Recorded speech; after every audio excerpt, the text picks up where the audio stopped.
ನಮಸ್ಕಾರ ಆತ್ಮೀಯರೇ, media house ಕನ್ನಡಗೆ ಸ್ವಾಗತ. ಬಣ್ಣದ ಬದುಕು ಅನ್ನೋದು ಒಂಥರ ಮಾಯಾಲೋಕ ಇದ್ದಂತೆ. ಇಲ್ಲಿ ತಳುಕು ಬಳುಕಿನ ಸಿಂಗಾರ ಇರೋವರೆಗೆ ಮಾತ್ರ ಬೆಲೆ. ಮುಖದ ಮೇಲೆ ನೆರಿಗೆ ಬಂದರೆ ಅಲ್ಲಿಗೆ ಚಾಪ್ಟರ್ ಕ್ಲೋಸ್. ಅದರಲ್ಲೂ ಹೀರೋಯಿನ್ಗಳ ವಿಷಯದಲ್ಲಂತೂ ಇದು ಸ್ವಲ್ಪ ಅತಿರೇಕವೇ ಬಿಡಿ. ಕನ್ನಡ ಸಿನಿಮಾ ಇಂಡಸ್ಟ್ರಿಯಲ್ಲಿ 10 ವರ್ಷಕ್ಕೂ ಹೆಚ್ಚು ಕಾಲ ನಾಯಕ ನಟಿಯಾಗಿ ಅಭಿನಯಿಸಿರೋರು ತುಂಬ ಕಮ್ಮಿ. ಆದರೆ ಈ ಮಾತನ್ನು ಹುಸಿಯಾಗಿಸಿದವರು ನಟಿ ಶ್ವೇತಾ ಚಂಗಪ್ಪ. ಇದೇ ಶ್ವೇತಾ ಚಂಗಪ್ಪ ಬಣ್ಣದ ಬದುಕಿಗೆ ಕಾಲಿಟ್ಟು ಬರೋಬ್ಬರಿ 23 ವರ್ಷ ಆಗೋಯಿತು. ಅವತ್ತು ಹೀರೋಯಿನ್ ಆಗಿ ಮಿಂಚ್ತಾ ಇದ್ದವರು ಇವತ್ತಿಗೂ ಅದೇ ಚಾರ್ಮ್ ಉಳಿಸಿಕೊಂಡಿದ್ದಾರೆ. ಅವತ್ತು ಹೇಗೆ ಬಳುಕುವ ಬಳ್ಳಿ ಅಂತಿದ್ರು, ಇವತ್ತಿಗೂ ಹಾಗೇ ಇದ್ದಾರೆ.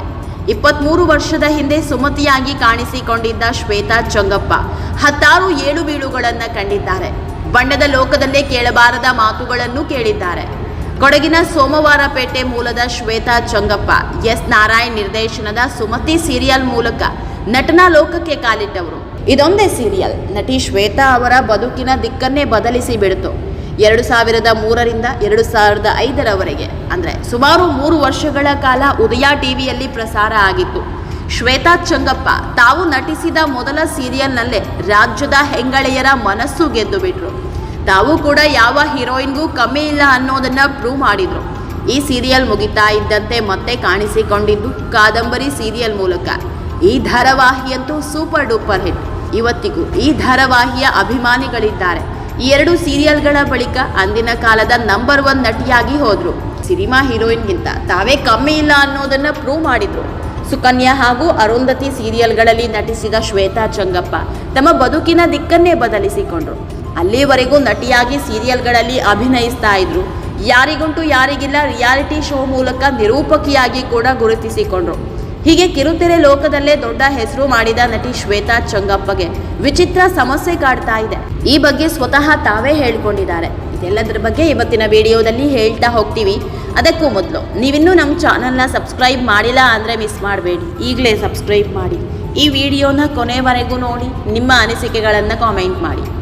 ಜಗತ್ತಿನಲ್ಲಿ 1ರಿಂದ 2% ಜನ ವಿಭಿನ್ನ OCD ಸಮಸ್ಯೆ ಎದುರಿಸ್ತಿದ್ದಾರೆ. ಭಾರತದಲ್ಲಿ ಇದು 0.8%ನಷ್ಟಿದೆ. ಒಬೆಸಿವ್ ಕಂಪಲ್ಸಿವ್ ಡಿಸಾರ್ಡರ್ ಅನ್ನೋದು ಮಾನಸಿಕ ಸಮಸ್ಯೆ. ಸಾಕಷ್ಟು ಜನ ಇದರಿಂದ ಸಂಕಷ್ಟ ಎದುರಿಸುತ್ತಿದ್ದಾರೆ. OCD ಗಂಭೀರ ಸಮಸ್ಯೆ ಅಲ್ಲದೇ ಇದ್ರೂ ಕೆಲವೊಮ್ಮೆ ವಿಕೋಪಕ್ಕೆ ಹೋಗಿ ಬಿಡುತ್ತೆ. ನಟಿ ನಿರೂಪಕಿ ಶ್ವೇತಾ ಚಂಗಪ್ಪ ಕೂಡ OCD ಸಮಸ್ಯೆ ಎದುರಿಸುತ್ತಿದ್ದಾರೆ. ತಮಿಳು ನಟಿ ಸ್ನೇಹಾ, ನಿರ್ದೇಶಕ ಪ್ರಶಾಂತ್ ನೀಲ್ ಸೇರಿದಂತೆ ಅನೇಕ ತಾರೆಯರು ತಮ್ಮ OCD ಸಮಸ್ಯೆ ಬಗ್ಗೆ ಹೇಳ್ಕೊಂಡಿದ್ದಾರೆ. ಸಾಮಾನ್ಯವಾಗಿ ಶುಚಿತ್ವದ ಬಗ್ಗೆ ಹೆಚ್ಚು ಜನರಿಗೆ OCD ಇರುತ್ತದೆ. OCD ಅನ್ನೋದು ಪದೇ ಪದೇ ಅನಗತ್ಯ ಆಲೋಚನೆ, ನಡವಳಿಕೆ ಇರುವ ಮಾನಸಿಕ ಆರೋಗ್ಯ ಸಮಸ್ಯೆ. ಇದು ನಮ್ಮ ದೈನಂದಿನ ಜೀವನದಲ್ಲಿ ಸಮಸ್ಯೆಗಳಿಗೆ ಎಡೆ ಮಾಡಿಕೊಡುತ್ತದೆ. OCD ಒಂದು ಗೀಳು. ಯಾವುದೇ ವಸ್ತುಗಳನ್ನು ಸರಿಯಾಗಿ ಇಡುವ ಬಗ್ಗೆ ಏನಾದರೂ ಹಾನಿಯಾಗಿ ಬಿಡುತ್ತಾ ಅಂತ ಪದೇ ಪದೇ ಆಲೋಚನೆ ಮಾಡೋದು. ಹಾಗಂತ OCDಯನ್ನು ಹುಚ್ಚು ಅಥವಾ ರೋಗ ಅಂತ ಹೇಳೋದಿಕ್ಕಾಗಲ್ಲ. ಇದೊಂಥರ ಮಾನಸಿಕ ಸಮಸ್ಯೆ ಮಾತ್ರ. ಕೈ ಚೆನ್ನಾಗಿ ತೊಳೆದಿದ್ದೀನಾ ಇಲ್ವಾ ಅಂತ ಪದೇ ಪದೇ ಆಲೋಚಿಸೋದು, ಪದೇ ಪದೇ ಕೈ ತೊಳೆಯೋದು, ಬೀಗ ಸರಿಯಾಗಿ ಹಾಕಿದ್ದೀನಾ ಇಲ್ವಾ ಅಂತ ಪದೇ ಪದೇ ಚೆಕ್ ಮಾಡಿ ನೋಡೋದು, ಹಣ ಅಥವಾ ಏನಾದರೂ ಲೆಕ್ಕ ಹಾಕಿದರೆ ಅದು ಸರಿಯಾಗಿದೆಯಾ ಇಲ್ವಾ ಅಂತ ಪದೇ ಪದೇ ಲೆಕ್ಕ ಹಾಕೋದು, ಯಾವುದೇ ಸೋಂಕು ಇಲ್ಲದೆ ಮನೆ ಶುಭ್ರವಾಗಿ ಇದೆಯಾ ಇಲ್ವಾ ಅಂತ ಯೋಚಿಸಿ ಪದೇ ಪದೇ ಒರೆಸುತ್ತಾ ಇರೋದು. ಇಂತಹದ್ದೇ ಸಮಸ್ಯೆಯನ್ನ ನಟಿ ನಿರೂಪಕಿ ಶ್ವೇತಾ ಚಂಗಪ್ಪ ಅನುಭವಿಸ್ತಿದ್ದಾರಂತೆ. ಹೀಗಾಗಿಯೇ ಕೋಳಿ ಮೊಟ್ಟೆಯನ್ನ ಸೋಪ್ ಹಾಕಿ ತೊಳೆದು ಎತ್ತಿಡ್ತಾರೆ. OCD ಸಮಸ್ಯೆ ಅನ್ನೋದು ಶ್ವೇತಾಗೆ ಕಾಡ್ತಾ ಇದ್ದು, ಎಲ್ಲೇ ಹೋದ್ರೂ ಏನೇ ಇದ್ರೂ ಸಿಕ್ಕಾಪಟ್ಟೆ ಹೈಜೀನ್ ಬೇಕು. ಇನ್ನು ಇಂತಹದ್ದೇ ಸಮಸ್ಯೆಯನ್ನ ಖ್ಯಾತ ನಿರ್ದೇಶಕ ಪ್ರಶಾಂತ್ ನೀಲ್ ಕೂಡ ಅನುಭವಿಸ್ತಿದ್ದಾರೆ.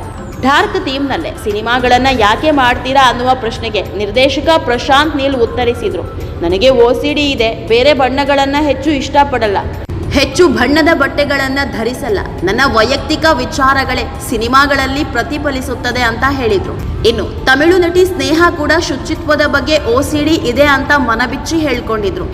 ಮನೆಯನ್ನ ಪದೇ ಪದೇ ಕ್ಲೀನ್ ಮಾಡ್ತಾ ಇರ್ತೀನಿ, ನನ್ನ ಸುತ್ತಮುತ್ತ ಎಲ್ಲ ಸ್ವಚ್ಛವಾಗಿರಬೇಕು, ನನಗೆ ಇದೊಂಥರ OCD, ಇದೇ ಕಾರಣಕ್ಕೆ 3 ಬಾರಿ ಮನೆ ಬದಲಿಸುವಂತಾಯಿತು ಅಂದಿದ್ರು. ಹೀಗೆ ವಿಚಿತ್ರ ಸಮಸ್ಯೆ ಅನ್ನೋದು ಕನ್ನಡದ ಹಲವು ನಟಿಯರನ್ನ ಕಾಡ್ತಾ ಇದೆ. ಆತ್ಮೀಯರೇ, ಈ ವಿಡಿಯೋ ನಿಮಗೆ ಇಷ್ಟವಾದಲ್ಲಿ ಲೈಕ್ ಮಾಡಿ, ಶೇರ್ ಮಾಡಿ, ಕಾಮೆಂಟ್ ಮಾಡಿ. ಇನ್ನೂ ನಮ್ಮ ಚಾನಲ್ನ ಸಬ್ಸ್ಕ್ರೈಬ್ ಮಾಡಿಲ್ಲ ಅಂದರೆ ಮಿಸ್ ಮಾಡಬೇಡಿ, ಈಗಲೇ ಸಬ್ಸ್ಕ್ರೈಬ್ ಮಾಡಿ.